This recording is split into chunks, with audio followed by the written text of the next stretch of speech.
I say we start with England this week. We've got Peter in England who believes the quest to convince everyone that atheism is the correct path is futile, and we're chasing our own tail and wants to convince us why. So welcome to the show, Peter. I'm not sure that that's necessarily what we're trying to do, but I'm happy for you to tell us why you think it's a waste of our time. Good evening, and thanks for taking my call. I'm ringing up from England, and I'm an atheist, so I believe that all religions are man-made. But I've watched a lot of your debates in the past with certain theists, and I believe that a lot of the time it comes across like it's like you're banging your head against a brick wall. Specifically, when I watched you against Ray Comfort and Side 10 Bruggencate. But my question to you is this. What evidence at that particular time in history, when you look at a theist, specifically something like the Christian faith, would persuade you that to become a theist? You want to know what persuaded us to be a theist? No. What evidence, if anything, what evidence could persuade you? Because I hear a lot of people coming on. You're asking now. So you're not asking what originally convinced us, because both of us used to be theists. You're saying now, right now, what evidence could they present that would convince us? So when the book was made 2,000 years ago, what evidence specifically could have made you into a theist? Because there's no evidence now. And everybody comes up to you and says, "Here's the book, and this is my evidence." So I can't see that any evidence from the year of 000 could persuade anybody. And yet it does all the time, including me and countless others who believe the Bible. So we know for a fact, it is undeniable that this evidence, or the claims that are in the Bible, has convinced billions of people over the last 2,000 years. Whether or not it should, I don't think it should, is a separate issue, but it has. And so we live in a world where people are constantly being convinced of this. Every single day, there are new people who believe in what the Bible has to say. So that's the whole point of what we're doing, is to say, we know you're convinced of something. We don't think you have a good reason, or we would like to know what that good reason is. And in the entire history of humanity, people haven't been able to justify this belief. But that's what we're trying to point out, that if in fact this were true, the evidence doesn't support it. The evidence doesn't support believing it. And so the purpose of the show is to get people to tell what they believe and why, and to address the why. So there's no point in asking us what we think should convince us, because I don't think anything in the Bible should convince anyone. But people aren't particularly rational, and people aren't particularly skeptical. And so they fall into those beliefs, and it's my job to address those. It's Jenna's job to address those and say, hey, we don't think you have a good reason for believing. Or if they do come up with a good reason, then it's our job to say, wow, you've presented a good reason. Now we accept that. And do you, so personally, I believe that no person on that will be able to come onto this call ever will be able to convince you with any relevant evidence. Why? So Why? Because it's a man-made fallacy. Okay, so, no. You've just not stop, Peter. You've just made an assertion that shifts the burden of proof to you. You've just said that all the God claims are man-made, and that no one will ever be able to convince us, which is irrelevant. The purpose of the show, if they could convince us, great, we'll be convinced. If they can't, it's to expose that to them so that they know that they're not being convinced for a good reason. So how is it futile to try to teach people skepticism? Because they're so blind in their faith that they will never be able to. And yet, Peter, here I sit as someone previously blinded in that faith, someone you would have given up on. And because somebody didn't give up, I have now changed my position. I was a Bible-believing Southern Baptist fundamentalist Christian who possibly believed in a young earth and any number of things. How do you tell the difference between someone like me, who believed and can change their mind, and someone who believes who won't change their mind? How do you tell the difference? Because clearly you don't think it's possible. I don't think it's possible unless the person can, like yourself, in your case, what you did was you took a back step and you had a look at the facts and then weighed up the facts and made your mind up and changed your mind from there. I know what I did. I know what, Peter, I'm asking you. Yeah. I know what I did. You said this is a waste of time. How do you tell that? Because we've had callers. How many people do you think have changed their mind because of this show? How many? A percentage, around about 5%. No. Okay. So no matter what percentage you came up with, it's thousands and thousands of people, because I've heard from many of them. So if we've changed the mind of thousands of people, how is this an exercise in futility? Maybe not for some of the people that you talk to that are on the borderline, because some of the people that ring you up are actually questioning their faith. But some of the ones that you debate on a Peter, stage, like why can't you answer the question? Why can't you? You called in to tell us this was an exercise in futility, and you just admitted that we've changed minds, which means it's not an exercise in futility, right? Not for 5% of the people that you talk to. And those people don't. No. That's a number that you pulled out of your ass. You have no idea how many people have been impacted. You have no idea. And even if it was just 5%, should we stop doing the show because those 5% weren't worth it?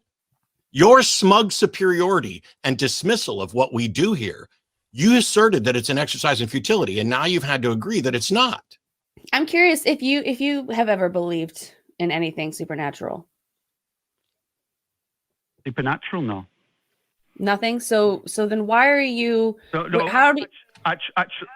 Actually, when I was very, very, very young, because my parents were religious, then yeah, the fact of the matter is I had to wake up and smell the coffee. And when I was around about 13, 14, then obviously I looked at the facts and realized that it was incorrect. So you did change your mind? But that was because I was too young. I was a very... I'm not asking you why. I just said, did you change your mind? Yeah, this is the problem. When we ask questions, we would love for the caller to address them. And every time you fail to address the question, you are exposing what you're afraid to answer. I asked you, how can it be an exercise in futility when you change your mind? Jenna's asking you if you changed your mind. And instead of answering yes or no, you tried to give the reason, because you've already made up your mind that this is an exercise in futility, and only a vanishingly small percentage of people are likely to change their mind, and you are superior to them. Well, that's absolutely astonishingly arrogant. Why won't you answer the questions we've asked? I'm trying, but surely you sometimes feel it's futile to... No, I don't. Stop pretending you can read my fucking mind. You've been wrong at every point in this call. So maybe you could start with asking if we think it's futile, and I can tell you the fact that we're both here shows that we don't think it is. Yeah. And the fact that my maybe inbox... in my mind, Yeah, my inbox is full of responses from people who've changed their mind. And so while I fully agree that we're not going to change everybody's mind, I don't know how to tell the difference between a caller whose mind will be changed and a caller whose mind won't be changed. Do you know how to tell the difference? I don't even know that my goal is to change people's minds, but to just get people to start thinking, just to get people to re-examine their thought process and their own epistemology. That's my goal. So is my futile position that I'm trying to convince everybody to be atheists? Well, that's not even what I'm doing. So. No, I agree with what you say. When I go and speak to somebody like my parents who are still religious, I just put the cases to them. I can never change their mind. I can only... Well, how do you know? Yes, there are certain people that you will never change their mind. How are you going to tell us which people those are? I just see sometimes that when there is a debate there that there is frustration there. That's all I was saying. Yeah, it's a pretty emotional subject for a lot of people. But that's not what you said. You didn't call in and say, wow, I see a lot of frustration and I wanted to talk about that. You called in to specifically say that what we're doing is futile, that we are chasing our tail, and that you wanted to prove it. So how are you going to prove that? Well, I just think that you can never for my question before, when I said that you're looking at any evidence that can be given to, well, even if somebody came up and gave you the most detailed evidence for 2,000 years ago, it would not sustain to now. So it's a case of, you know, it's a written book, and nobody can ever prove any otherwise. And that's why I'm saying there's no evidence that could be put across to you. I'm not aware of that because I don't know all the evidence. I don't know what evidence somebody has that could prove a God. But you are not a skeptic. You're a cynic. You've decided that no evidence could be put forward that would change the rational person's mind. And you've also decided that it is futile waste of time to try to change the mind or educate people about skepticism. And I couldn't possibly disagree more. And I have a mountain of evidence that shows you're wrong. I'm a piece of that evidence. So maybe instead of thinking that you're better than everybody and that you figured this stuff out, but nobody else can, maybe you should just assume that, hey, if I was able to change my mind on things and other people have been able to change their mind on things, maybe educating people about skepticism, critical thinking, and better epistemology is one way to potentially change minds. And look at the Atheist Experience. They've changed many minds. As a matter of fact, many, if not most, of the volunteers working behind the scenes here are people who've changed their minds because of content that's been either here or a Talk Heathen or in a debate, etc. Okay. I understand your frustration, but it sounds like your frustration is worse than ours because your frustration has driven you to the point where you're like, oh, this is all a waste of time. It's not. Yeah. Yeah, I agree. Maybe I've been... Maybe my way of debating isn't as strong as yours. That's maybe the case. Maybe mine is weaker than yours. But the point is, when you look at like your parents, because I heard you say you're not going to change their mind. I don't think I'm going to be able to change my parents' mind either. And we stopped having the conversation. But that doesn't mean that somebody else couldn't change their mind. Maybe instead of hearing from their son, maybe if they heard from a former pastor that they used to respect, maybe that would do it. I don't know. I don't have any reason to think because they flatly told me that they are closed-minded and unwilling to consider this. But that doesn't mean that that is forever. Something in their life could change. I'm not holding my breath for it to change. But the fact that you've run into difficulty and kind of given up doesn't mean we should all give up on everybody. If you had asked, I'm sure you too, if either one of us, while we believed, if we ever would have changed our mind, we would have said no. Like, that's not something that you can predict if you're in that mindset. It's just something you find out happens if it does. Yeah. So, and I appreciate, I mean, I watch a lot of the debates that are online, and I appreciate the time that you put in. It's not a case of me saying that, you know, I love listening to your show. It's brilliant. And I listen to a lot of the other side as well with Ray Comfort and the other people that, and I just think sometimes when I see people like that, you will never, that sort of person will never change. But like you say, you have moved a lot of people from one side to the other. So, yeah. You may be right, but here, you may be right. And so this is a much better way to do this, Peter, than calling in to say, I think you're wrong and wasting your time. Yeah. Here's the thing. I agree. There are probably people who will never change their mind. The thing is, how do I tell the difference between one of those people and someone who will change their mind? And how do I do that without at least talking to them? I don't know. So I'm going to talk to all of them and assume that all of them are capable of changing their mind under the right circumstances. I don't think there's very many callers who are going to call in and change their mind in a 10-minute call with Jenna or me.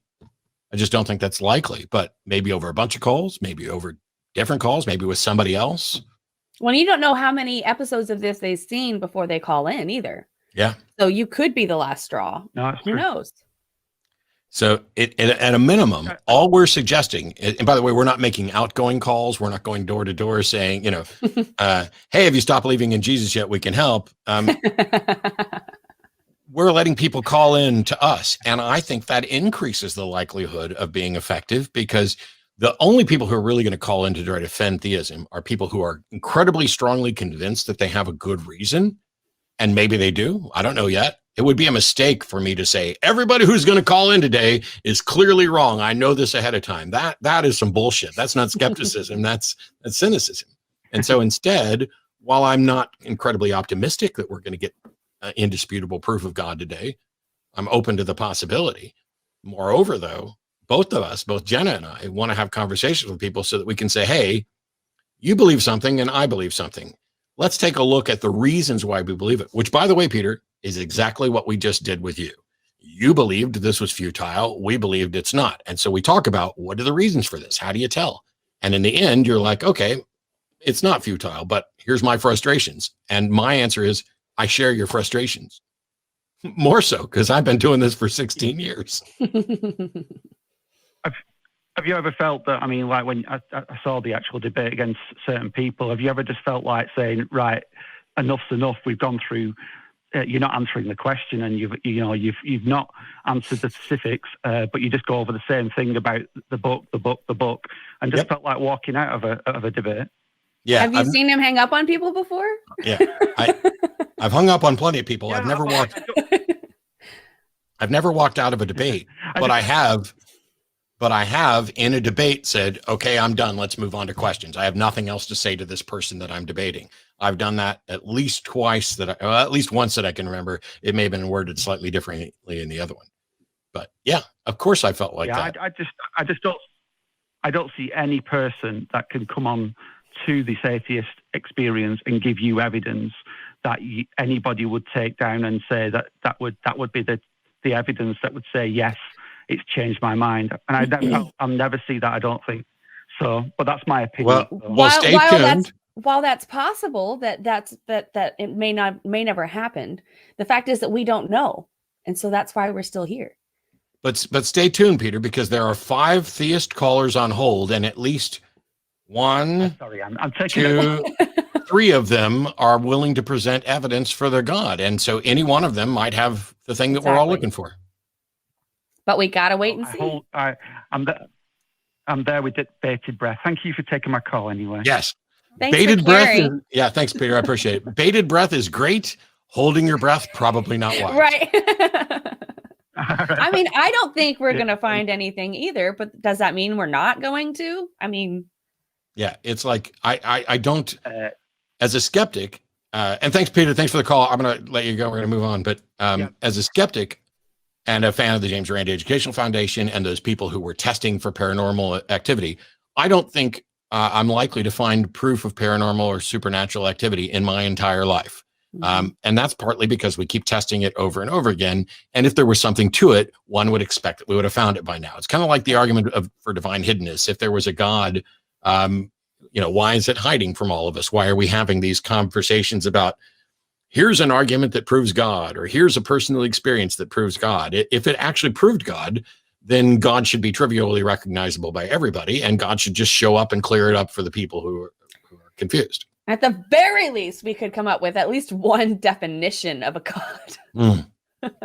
But, I don't think the various, air quotes, psychics who claim to be communicating with the dead, I don't think they're actually communicating with the dead. I can talk to the dead. Jenna can talk to the dead. It's getting the dead to talk back that's the hard part. Yeah. And I don't know how you demonstrate that. And when we talk about people's personal experiences and stuff, it's kind of difficult. But for 16 years, I've been doing this. I don't plan to stop, because how do I know that tomorrow somebody isn't going to call in and say, I prayed to God, Matt, and I followed what you asked. I asked God what I should say to you that he wanted to tell you. And God told me this. And then they spew something out that I've never heard before that is only explainable as a direct message from God. And all of a sudden I'm like, wow, this God has to be real. Nobody could know this sort of thing. They can tell me, here's what you did. Here's the number that you're thinking of, whatever it is. Mm-hmm. I would love for something like that to happen. It just never happens. Yeah.